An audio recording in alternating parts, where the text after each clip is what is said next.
Let's share the screen. Okay, let's bring this here and the chat. All right.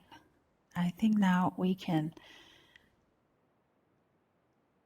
Okay, I think, can you see my screen? Hey, Angelica. Yes. Thank you. Thank you. Awesome. Perfect. I see. Okay. So welcome everybody. Thank you for joining us today. This is one of the sessions of our NC WIDA eLearning Club. Today is December 14th, 2021. Once you get access to the slides, please feel free to explore the NCDPI ESL Title III team webpage and learn more about what we do, who we are, and also explore the self-paced e-workshops so you can learn about the different offerings and everything that you can access through that. All educators from WIDA states are welcome to join these sessions and participate. However, educators who are not in North Carolina public schools will need to check with their states if they have access to the WIDA self-paced package. So these are the archives. All sessions are recorded and we share the different videos and slides on this shared document. The link is, I'm going to put it in the chat so you can have access to that. And then you have all the different archives, the sticker collection, and all the different resources. If you are joining from another state or you are interested in helping us as a guest speaker, just send me an email and we'll make sure that you get some answers and you know how to participate and be part of the club. So our agenda for today, we are going to have a reminder about the login, information about the WIDA secure portal. We're going to highlight 2 e-workshops, and we have a special guest talking about supporting Resettled newcomers, Kathleen Brinson. And she's going to help me with her name later and then give us more information. And we're going to review the club card and see what is it that we're going to do in our next session. So I'm going to add the link to the slides in the chat. And you see the bit.ly eLearning Club 12-14-21, so you can access. And okay. So how to access the e-workshops? Once you have your WIDA Secure Portal account, you enter your email, password, and then you see all the different offerings. If you do not have this account, please contact your school testing coordinator and request access to the professional learning section. If you're an ESL, I see some of our participants, then you already have access to this. Make sure that you can log in and access the professional learning section, which houses all the different workshops. So our workshops for today, we have home languages in the classroom and classroom teachers engaging multilingual newcomers. And we said that during our sessions, we're going to highlight some of the resources and materials from these sessions. And then we are going to have a speaker talking about different strategies and resources that are connected to the content in those workshops. So let's start with the first one, and I'll see if you can hear me, and if you add in the chat, have you started this workshop, the classroom teacher engaging multilingual newcomers? If you type yes, no, or it's one of my New Year's resolutions. If you can add that in the chat, then I know that you can hear me. All right. And this workshop is just 2 hours, but I have to confess that it took me a little longer. I get distracted very easily, so it took me more than the 2 hours, but it was really exciting and I learned a lot and I got really cool resources from what I was completing. So I see not yet, yes, I started. Not yet. I have started a few, but it is my resolution to finish more. Yes. So that's why we're here. We plan to be accountability partners, support each other, and motivate each other as we complete this. So while I was going through the first workshop, this one, Classroom Teachers Engaging Multilingual Newcomers, And I think I have my camera off. Oops. Well, okay. I don't want to do anything and mess with the recording. So I was looking at how WIDA was sharing the materials, and they highlighted how important it is that we understand all the differences that our kids have, but how that is seen as an asset, how it's important to see that they bring cultural differences, different languages, but all that enriches the classroom instead of making it something that it's challenging, is how it enriches the classroom. So we see that during that workshop. Hey, Carmen, we have guiding questions. And the main ones they were talking about were three, in which they said, okay, so how do we face those instructional and social challenges?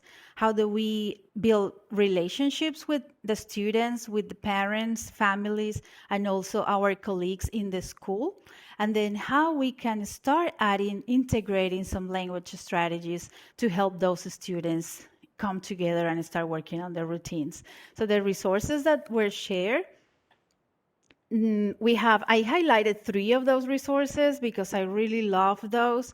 One was the ABCs of family engagement, and they have like three main ABC, the awareness, brokering, and communication, talking about how is that important, that connection with the families, and help them understand how to navigate the school, how to be part of the community. And I'm sure Kathleen is going to give us very specific information on how you can help those families that are just recently arrived. And then also they talk about building collegial relationships. If only one person in the building is the one helping the student, then it's harder for the student and for that teacher. But if everyone works together and collaborates and builds those relationships to create support for the student, then it's better and the success is seen faster. And then I also highlighted the WIDA can-do philosophy, and I love the quote when they said that everyone brings valuable resources to the education community. Linguistically and culturally diverse learners, in particular, bring a unique set of assets that have the potential to enrich the experiences of all learners and educators.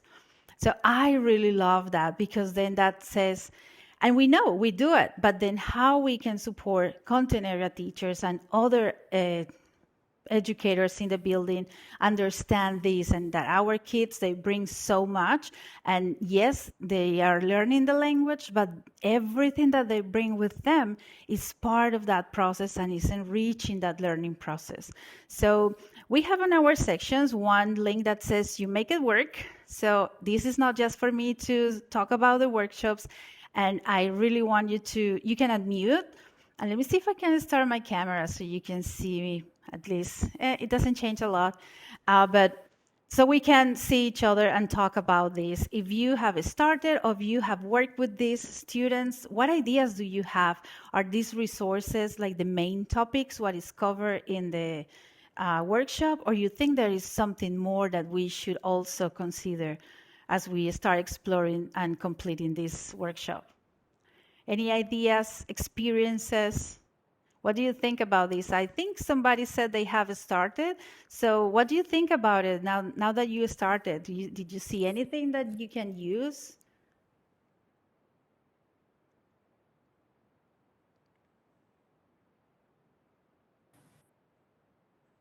And you can put it in the chat if you don't want to unmute. You can put it in the chat. I see. And you can access, as I said, I love the ABCs of family engagement, and thinking about the school improvement teams, how they get together. If we share these kind of resources, they will understand how to support these students, and those considerations when they're planning different strategies to support these students as they get used to the school and learn their routines and everything that they need to learn. So I don't see any comments. I guess because we haven't started that one, it's okay. And that's the idea. We're going to share a few things, and then for the next session, you can share more information as you start working on the workshops. So I'm going to continue. because I really want some time for our guest speaker, because I don't see any comments in the chat. And I wanted to share with you the certificate of completion. In case you're interested in that, we said that these workshops give you a certificate, and I just wanted to highlight the different components so you can use these for your license renewal. You can include this in your package when you're adding all your contact hours and credits. So you will get your name, number of hours, the content that was reviewed or learned in that workshop, the title, and the date. So that's something for those of you that are looking for those certificates of completion, different credits, then that you get that. And then the second workshop, and this one is a lot more hours, many more hours. I know last semester we offered some of these. I think, Susan, you attended the live version of this, or was it the pilot? And now we're offering the self-paced version of that workshop.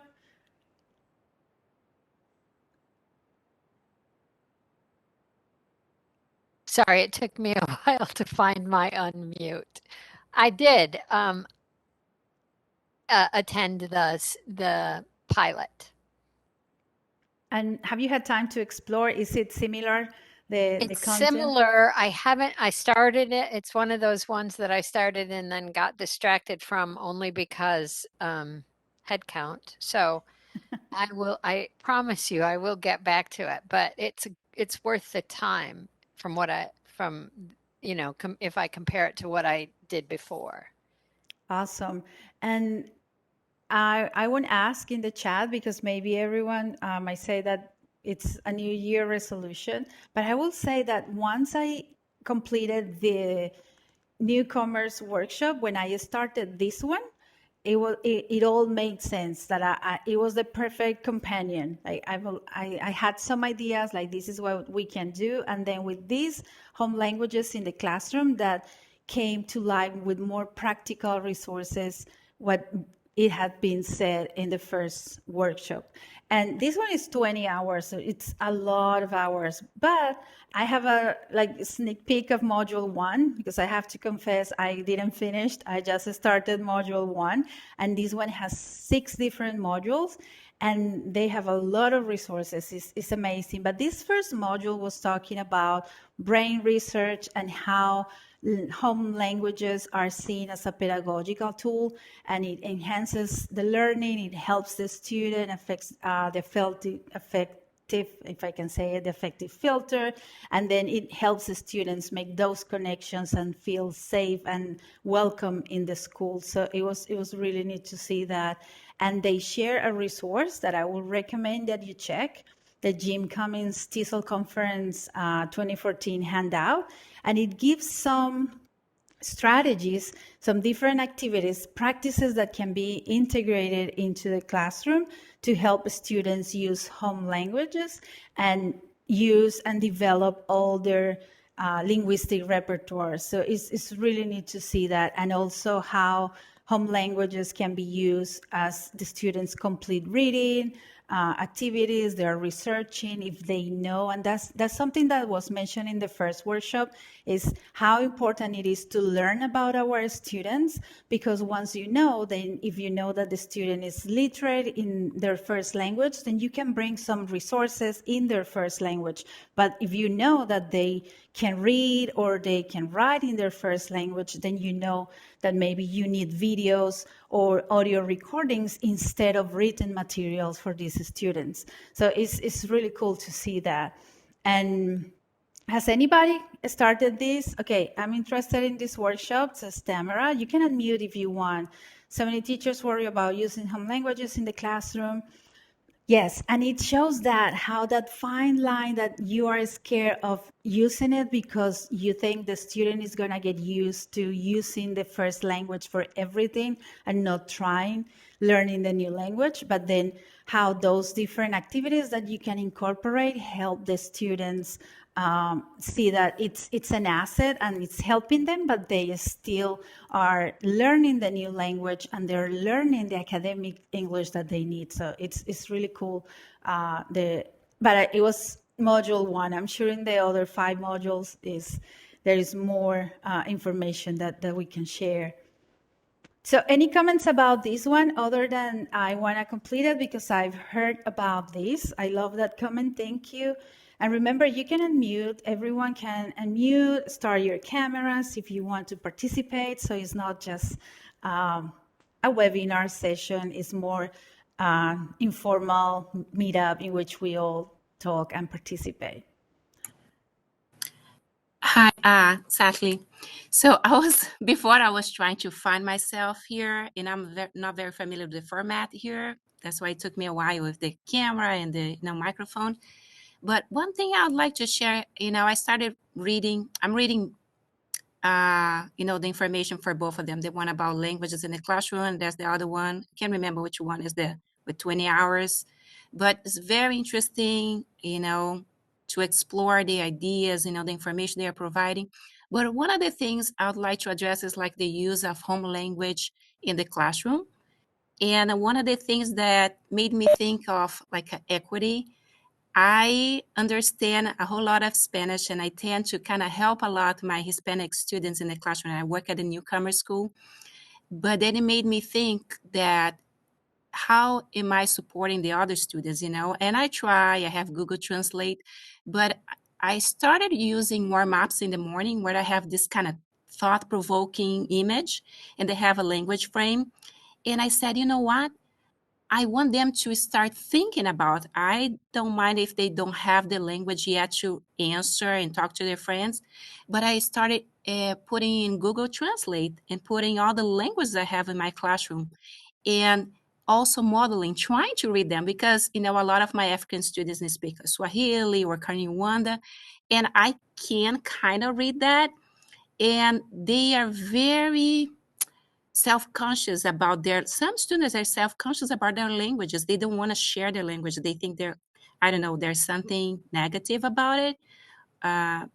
And I started kind of modeling that. Oh, let me see if I can read this. It is hard. It's not easy. And then I would invite my students to come and join me. Oh, I think you'll do a better job than me doing this. And I think that was a powerful tool also to look at their literacy in their first language. So, just one little thing that I can do is just like a one example. I just want to share that one, and it's being, beneficial for them. And I think I'm learning a lot about them too. That's great, Angelica. Thank you for sharing that. And that reminded me when I was in the classroom, I have a few students that speak Arabic and the majority spoke Spanish. And it was just like that need of like, let's help them catch up quickly and they finish and then they can focus on the other group instead of just trying to bring something that will bring them together. So that's a great idea, just having those exercises in the morning that makes them produce the language and use it. So thank you for sharing that. That's a great resource. So let me see, any other comments? I see some friends. Elizabeth, if you want to share something, Maria, it doesn't have to be specifically about these two workshops, but if it's connected with the topic, that would be great. I know Maria and Adriana, you work together and you support teachers, so maybe you have some ideas that you have shared with your teachers before. And I don't want to call out on you, just so you know that you can participate and unmute if you want.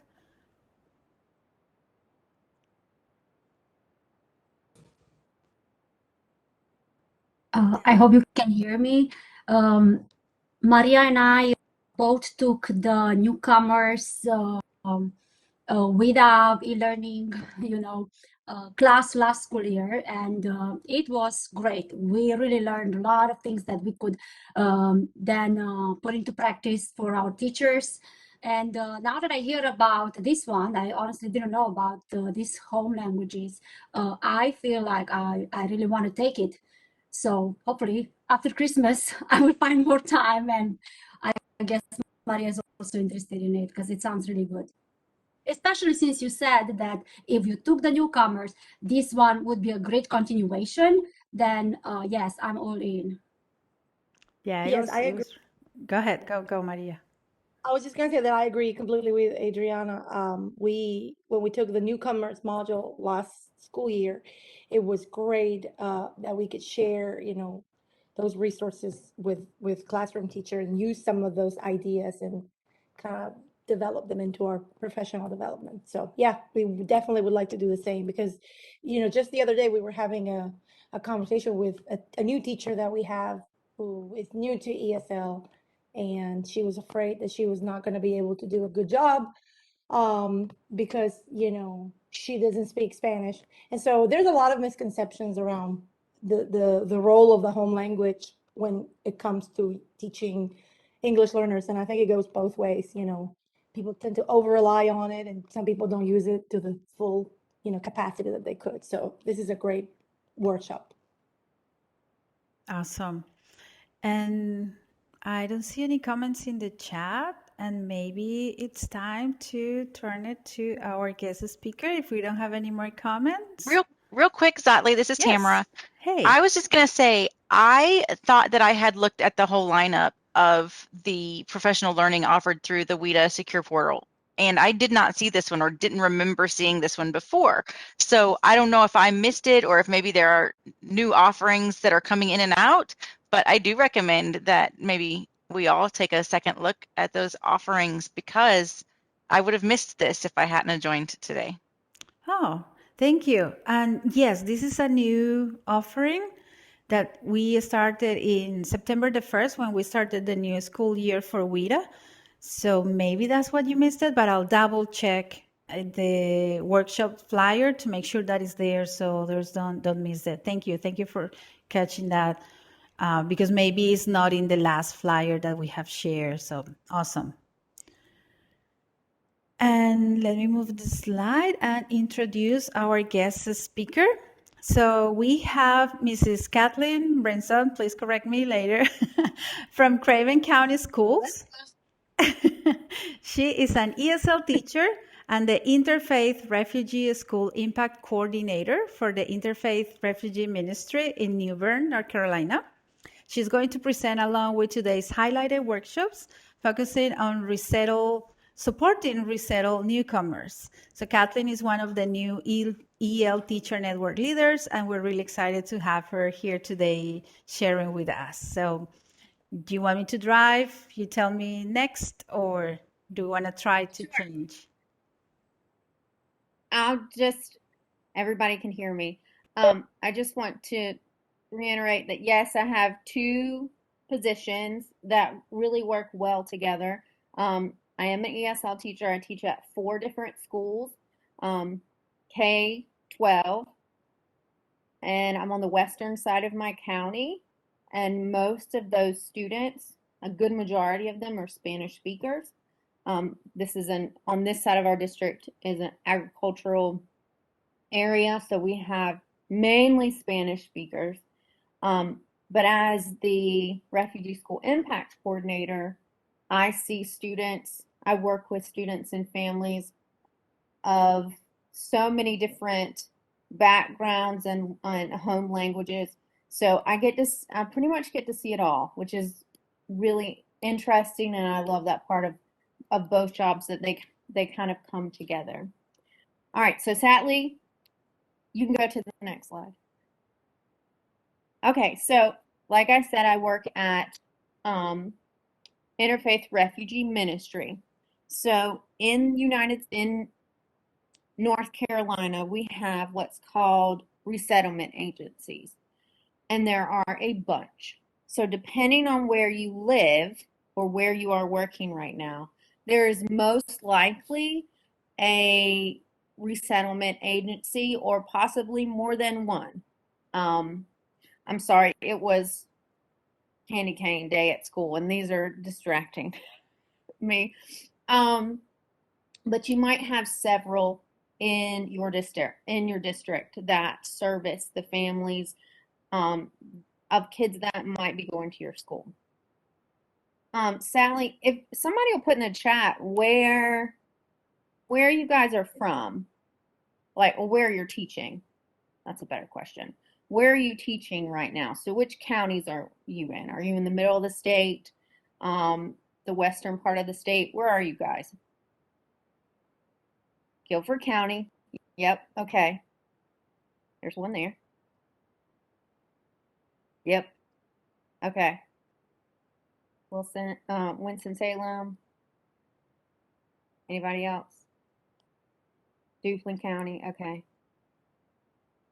All right. So there are several, and the more refugees you have coming in, or the more communities that you have, the more agencies you're going to have.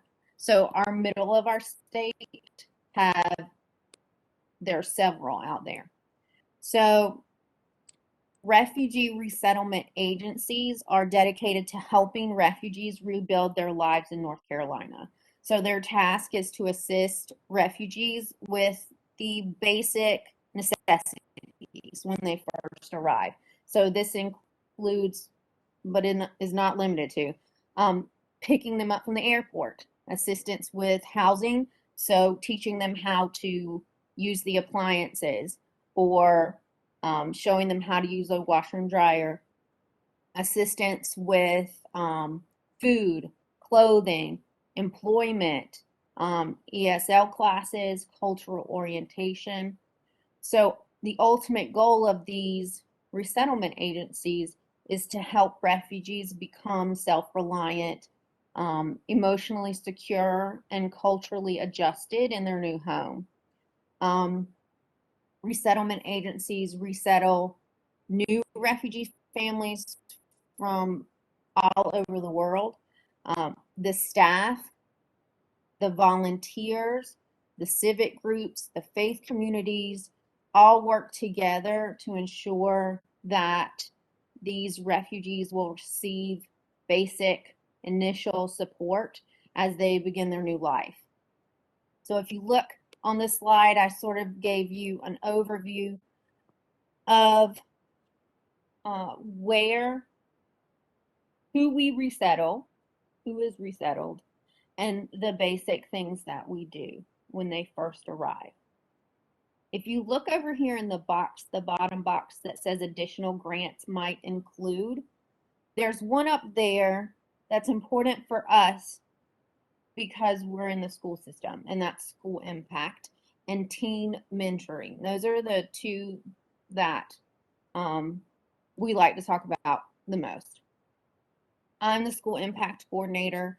Most of the resettlement agencies, I know Winston-Salem, Guilford County, so most of your resettlement agencies have something called a school impact program, and each resettlement agency, it will look different.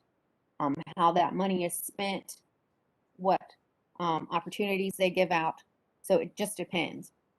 Those are, if you are an ESL teacher, or even if you are a teacher, a classroom teacher, those resettlement agencies can be your best friends really quickly.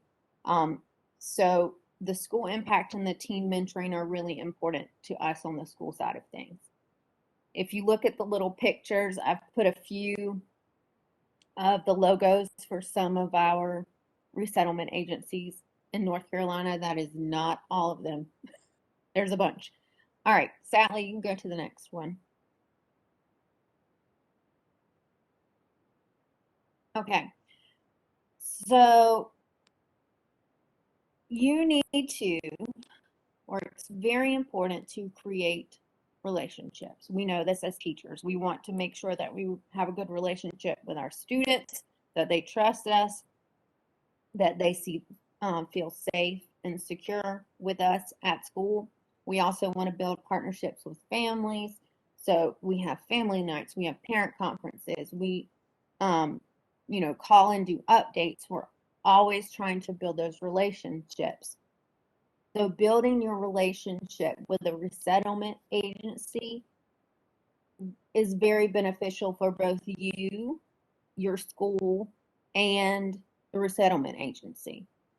So the first thing you should do is find your resettlement agency. who is in your district, or which ones are in your district if there's more than one. Do they serve families that go to your schools? Do they serve your students? And do they serve them right now? Have they served them in the past? These are great things to know. It's also a great thing to know what sort of services families get on the resettlement agency side of things. So research, find where your resettlement agency is, find who the school impact coordinator is if you don't already know them, and just see which of your students are receiving services from that resettlement agency. After you've researched and reached out, then you're going to start building that relationship. So as the school impact coordinator in Craven County, I have reached out to all of my schools, all the schools that have my kids that are in the Refugee School Impact Program. I've reached out to their teachers. I've reached out to their schools and said, hey, I'm here to help. Let's work together. So as a teacher, you can do the same coming from the school side. Hey, I am Mrs. Brinson, and I have some students. I'm an ESL teacher. I have some students that might have come as refugees. Do you give services to these students? Let's have a talk and sit down and talk about it. Sit down and talk about what resources they give families and students, and share the resources and the supports that you do as a teacher, and see what you can do together to build your relationship. So collaborating for supplemental supports. That's a big one, because a lot of times the school system, we can't provide everything.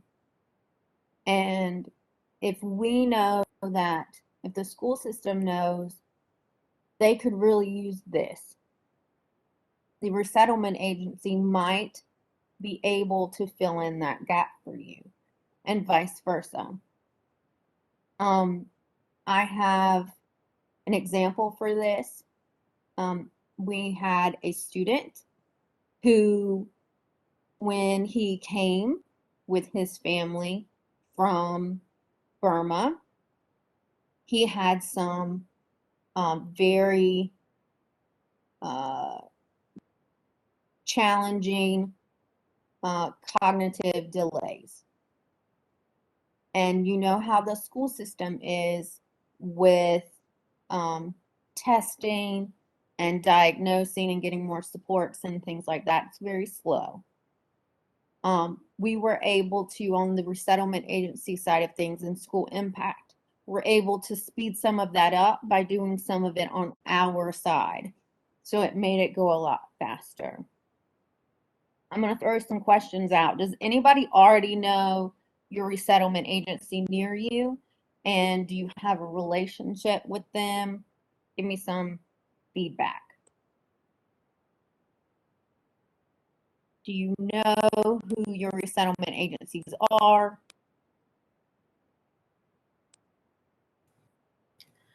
I've been in touch here in Greensboro. We had World Relief that helped some of our families, but my Yeah. contact with them was more like with the case managers. Sometimes students need to get glasses, or the family needs appointments. We have community liaisons. They are the ones more in touch with the agencies.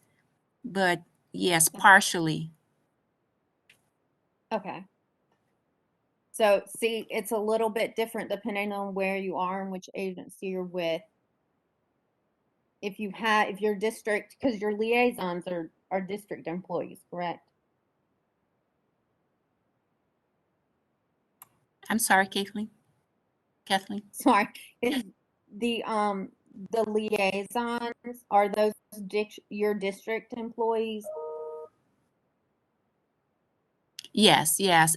We have 4 housed here because we are newcomers school. We are very fortunate to have like Spanish, Vietnamese, Arabic, Swahili, and French at our school. So they are wonderful. They are always, supporting with that. Good. So that's a great thing that you guys have going on. That's wonderful. In my district, we do not have a newcomer school. We do not have a welcoming center. Some districts have those. I am pushing for one. We are working on it, but we do not have that right now. So for school impact or for our students, teachers talk directly to me. So if they, like you said, if somebody needs glasses, then they contact me and I talk with the case managers and we get that worked out. So it might look a little different depending on which district you're in, how big it is. So anybody else sort of like that, or what does it look like for you? Does anybody else know theirs?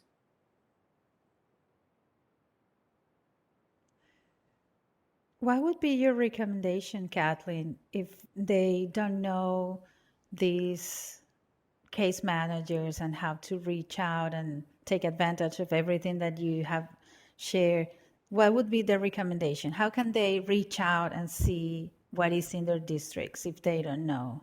Okay, so if you click right under research and reach out, there are Okay. two links. The first link will take you to a PDF, and that lists all of the resettlement agencies in our state. Oh, And that gives perfect. you an idea of where they're located, their number, email, all that stuff.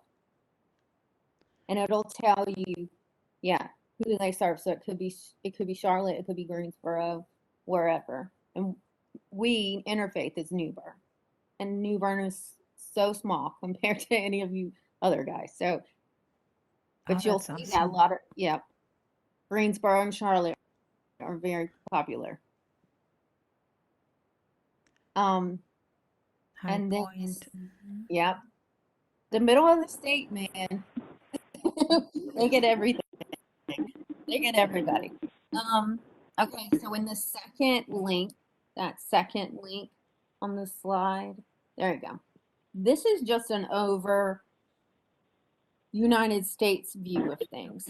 So this is one of those websites where you can go and just look at data. You can look at where people are coming from. They're resettling from Burma, they're resettling from Tanzania, they're resettling from. You can just pull out all that information that you want. This is just one of those websites where you can sit down for probably several minutes and kind of get lost in all the data. So that's that kind of website. So that'll give you the opportunity to look at who is coming, who are these newcomers, where are they coming from, and where are they going. If somebody comes to your school and enrolls and they came through the DRC, but they're from Rwanda, it'll help you, it'll just give you another piece of information. So you can look at this website, will give you information about who is resettled, where they're coming from, what it's like, where they're coming from. And then it'll the other website will tell you who you can contact in your district or who serves the kids in your district. Wow, this is It's a good website. fascinating. Yeah, you can Am yeah. I the only one excited about this? I want to learn. I was like, "Ah." Thank you for sharing this. Yeah, it's fantastic. And And most of these school impact coordinators like myself, we meet every month. So each month, oh yeah, each month we all meet together and we do like any other PLC. Hey, what are you guys doing? What are you guys doing? What are you seeing? when we got a big push of people from Afghanistan. We all talked about it. Hey, what are you guys doing? How are you handling this? What challenges are you seeing? So every month we get together and we talk about things. So yeah, so there you go. Link in the chat. Yes. Does that answer anybody's? There you go. Yes, so both of those things. Find your people, find your resettlement agency, and learn about where your kids are coming from. All right. Any questions about this slide? If you want any more info about mainly where are they coming from and how to work with your resettlement agency. Any questions or anything you want to know about those? To add to it, our program, we provide daytime tutors. So I work, because I'm with the school too, we hire daytime tutors. So we have tutors in our schools that either push in with our newcomers or pull them out of class depending on what they need. And then they also have after school tutoring. So they get a lot of support with their schoolwork. And then on top of that, their parents get classes. We try to do at least once a month, if not more, on school related topics. So I might do a class about report cards. They seem to love to change their report cards all the time about, you know, we've gone from OSNNU to 1, 2, 3, 4 to whatever. So pretty much every year I have to talk about report cards a couple of times. We might talk about the last couple of years. It's been how to Zoom. It's been how do I contact my teacher, all that kind of stuff. It's probably, if you have the newcomer school and you have liaisons and all of that, you probably have most of that going on already. You probably have, people that can help contact parents and work on those things. But on the school impact side of things, my grant pays for those classes. So teachers can say to me, hey, I'm seeing this issue in my classroom. Will you talk to your parents about it at the next meeting? We had some students when we first started getting students from Burma and Thailand way back. This was probably 2010, 2012. Anyway, we had some students who, when they went to the bathroom, they took off all of their clothes, went to the bathroom, and then put all their clothes back on. So I needed to have a class. We quickly had a class because teacher said, whoa, we have kids who are taking all their clothes off. And the other kids in our class are coming out screaming, he took all of his clothes off. Or you have a kindergartner or a first grader who's taking 15 minutes in the bathroom and you're like, why are you taking so long? Because he doesn't know how to put all of his clothes back on. So that's kind of I don't want to say a funny thing, but it was new. we had to make sure we had those classes for things like that. And so we provide tutoring, we provide parent classes, and just help with everything. We have resources for languages. I know Ms. Shornack was talking about what everybody was. We were talking about using their home languages. These resettlement agencies have language assistants. They have the ability to have someone, most of these places, I know we do, we have language assistants on demand. So the schools will call us all the time, and we like it. We're not complaining. Schools call us all the time. So and so is having terrible absences, and they might not even be in our program. So and so is having terrible absences. Will you help us figure this out? Or Swahili, I need to have a parent conference with this family on Zoom. They speak Kinyarwanda. Our district doesn't have Kinyarwanda. Can you help? Yes. So if you ever have a Kinyarwanda speaker, make sure, and if you don't have, a face-to-face interpreter, reach out to your resettlement agencies. Okay.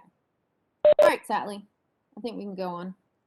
Awesome. No, that's great. I'm excited. I feel because if you can access all this, and that's what you hear all the time, we don't have this interpreter, we don't have these resources, and if you provide that with your grant, so you don't, the schools don't have to pay, then at least for those immediate needs, they can receive that support. So thank you for sharing that. I'm still excited about the dashboard. I know you can get lost in that one. So yes, reach out to your resettlement agency, reach out to your school impact coordinator. We can help. We can help with language assistance. Promise.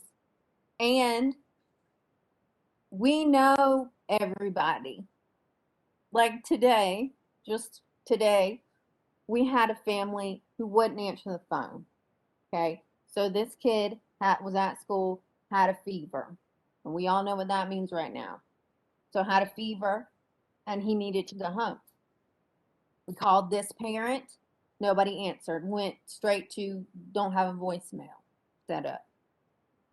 Called, this parent is a single mom, called the neighbor next door. School impact coordinator, me, I called the neighbor next door. Mom was across the street doing something, so we ended up having to make a connection that way.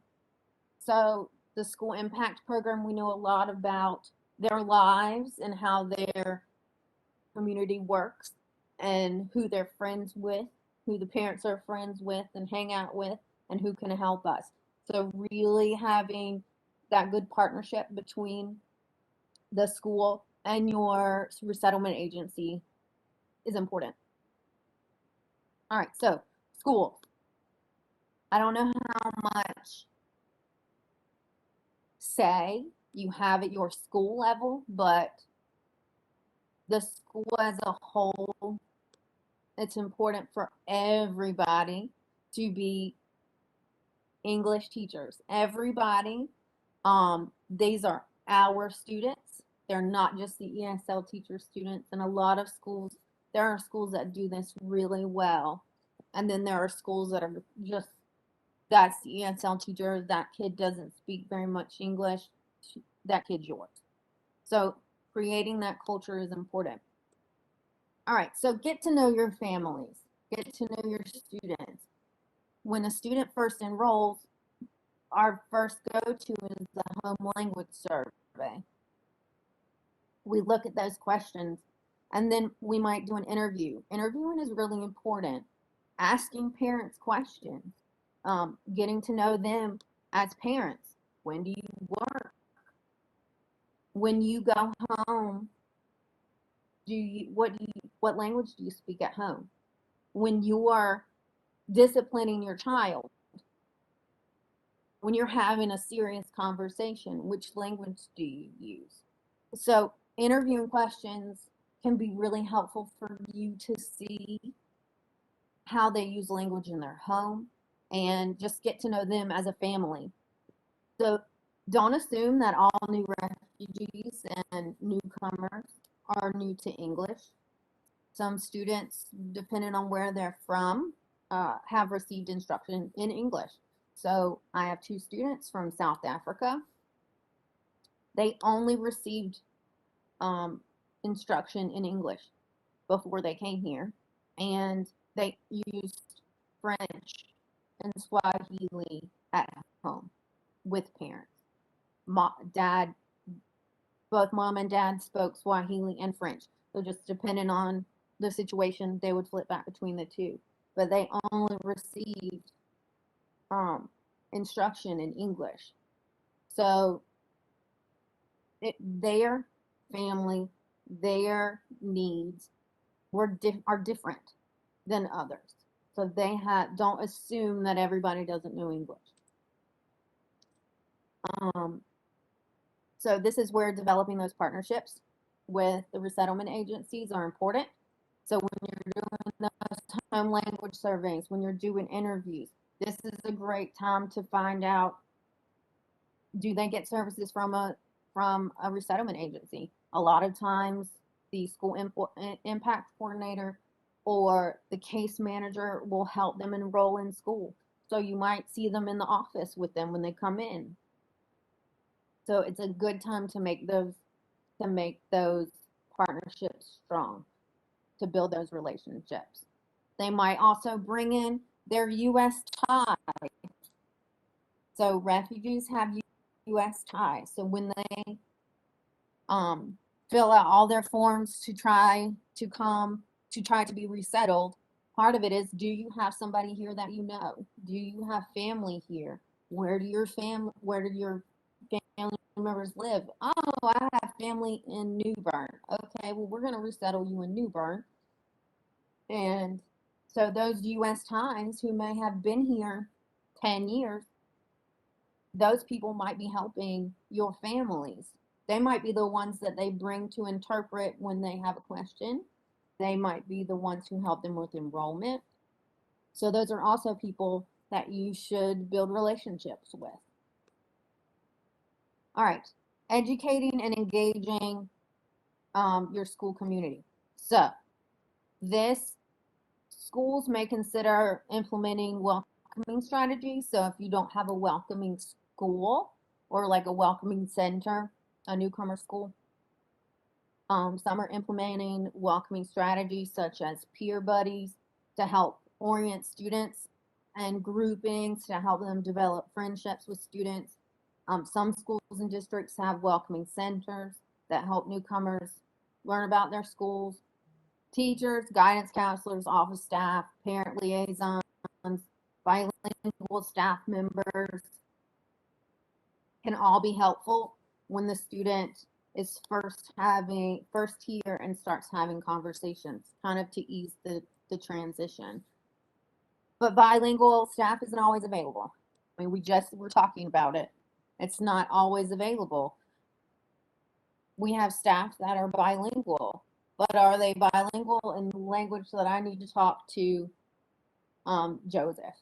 Joseph speaks Kinyarwanda. That's not an easy language to find for face-to-face. So I love this teacher over here who speaks Burmese and Karen fluently, but that's not very helpful with my friend over here. So it's not always available. So using interpretation and translation services are important, and those partnerships are important. So check with those partnerships because they usually have a lot of language resources, and many of the school impact programs that provide tutoring and parent classes and other opportunities, it's all related. All right, so working with families. Does anybody have any questions before I keep going? Oh, 5 minutes left. Okay, I talked that. Yeah. Okay. Sorry. Okay, so again, seek community resources. So that's the resettlement agencies, that's your churches and other people that work together. Seek out who's working with your families. All right. Next one. All right, this is it. All right, so teachers. So these are some strategies. A lot of this is just good teaching, and if you're an ESL teacher, you know all of these already. So think TPR, or using your body. Exaggerate your body language and your facial expressions. expressions. Involve your students and add movement to vocabulary, grammar, conversations, reading, singing, activities. So think about using your voice and exaggerating your body language. Visuals are good for everybody, not just our L's, but everybody. So use relevant visuals. YouTube, TikTok, memes, visual dictionaries, and pictures are important. These kids are seeing them on a regular basis, so why not use them for instruction? Using whiteboards, if you're in a small group and let's say everybody's teaching environment is different. So let's say I have these 3 kids and we're sitting at a table in the library, then use your iPad as your whiteboard. Use a way to provide your students visuals. And then even spend longer on things. So let's say your unit, you have this prescribed curriculum, and let's say your unit is 2 weeks. That doesn't mean you don't need to spend longer on it, depending on how quickly your kids are moving through it. Recycling, repeat, review, recycle. So repeat vocabulary, sentences, instructions. Start each class with a quick review. You will use what you've already taught by using the same vocabulary, grammar, etc. to practice new skills. Make sure you're demonstrating, modeling, have the kids do what you're asked, show them, then have them do it together, everybody together, and then them independently. Make sure you are slowing down, make sure you are having wait time, make sure that you are okay with the silent period. A lot of teachers have a hard time honoring that. Kids aren't going to talk from the very beginning. And then relevance. What you're teaching, is it relevant? Do you have you picked relevant materials for them culturally? Have you picked materials to teach that are relevant to their grade level or what they're learning about in the classroom? So these are some things that teachers can do. I usually start, if I'm talking to a classroom teacher, I usually start with silent period, wait time, and visuals. Those are pretty much my top 3 when I'm talking to teachers. All right, so that's all I have for you today from me. So any questions you have, you can always reach out to me. I'll put my email in the chat. If you have more questions or need more help about refugee resettlement or how it works at the school level or anything, you can send me an email. Thank you, Kathleen. And if you have any questions, we are closing our session today, but just type in the chat, and we are going to make sure that you get an answer for that. It's a small group, so then you can unmute. If you have any additional questions, I'll just go through the last slides to stop the recording. Remember, we have a club card that you can make a copy and then add stickers to start just documenting the journey as you complete the workshops or attend these different meetups. And remember, our next session is January 11th. So just explore, look at the different resources we have, and then you're going to be able to log in and participate. And this is the slide I want to show. So just access bit.ly and see WIDA eLearning Club, and you will have access to the archives, the sticker collection, and all the different links and resources that you need. And just let us know if you want to participate next time, if you want to be one of those guest speakers sharing what is going on in your world that will support what we all are doing in the state. That will be fantastic. I'm going to stop the recording, and thank you again, Kathleen, for joining us today and sharing all this great information.